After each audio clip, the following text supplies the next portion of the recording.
Alright, it seems like everything is up and running, which is a good thing, and I'm all with that. So I kind of like, I don't know, skipped out on my buddy this this evening. Supposed to had you know dropped a rant podcast on anime, but we did not because I took a nap like an old man or something. Well, I'm not too young. Anyway, so it's not much of a diary to the next having, and you can tell I'm still groggy. I'm just kidding. Yeah. Oh man. Unless there's a little bit of anime and some content to put in. So what I'm watching now is pretty good. I think this anime is actually one of the better ones. And is of course it has a long ass name. It's like these isekais go. You got Failure Frame. I became the strongest and annihilated everything with low level spells. And while that's a really long title, it's actually the truth. I mean, like, that's what this cat does. And like actually, um I think I shall do a mini review. I don't want to do it tonight because I'm not really coherent basically, but I have to put up content. I gotta put up the content more than like once every 2 weeks in reference to crypto. So that's a goodie right there. So Failure Frame, we shall return. So the only thing really worth checking out, um, for me anyway, is the video I was watching, and that was my guy James.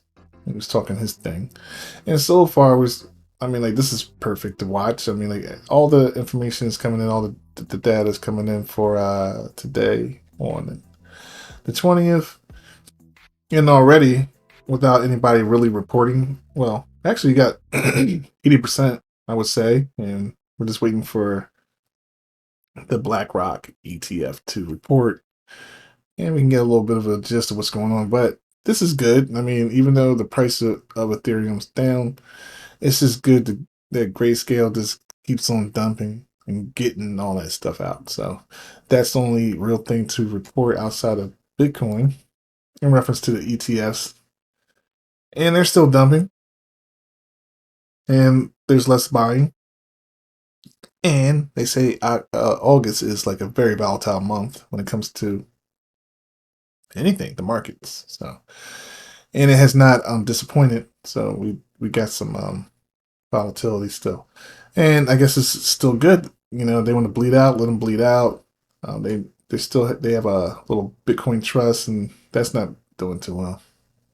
Grayscale, but the sooner the better. I mean, like, to me, if it's gonna, I mean, it can drag on for some months, especially I mean, well, the ETH is dropping rapidly like a rock. I think it's like 30% already, so it's like 10% a week, which is like, that's pretty good. Not bad at all. I mean, it's a pain to look at. I mean, the price of Bitcoin is definitely in the dumpster, and so is ETH. But what are you going to do? I mean, it has to run its course. And unfortunately, it will run its course, and we can't do anything about it. So 59K has been Bitcoin's home. I'm starting to get a little bit more animated. Do get some coffee here. Ugh. I, it'll do. So we got Bitcoin at 59K and Ethereum. You can see the 30-day moving average here. We are still in the hole, and Ethereum also. If you want to look at it from a 30-day perspective, 27% down. Eh, sucks, man. So that's where we're at. Chopping sideways, and we're chopping and chopping and chopping along. And anything that comes out that's negative, man, this thing takes a smack. And this carry trade is just, taking this time to, really settle in, and Bitcoin has bounced back. So it's nothing really to be uh upset about. But that's what's going on in crypto, and that's what's going on in anime on 820. Hopefully we have some better news to report next time. So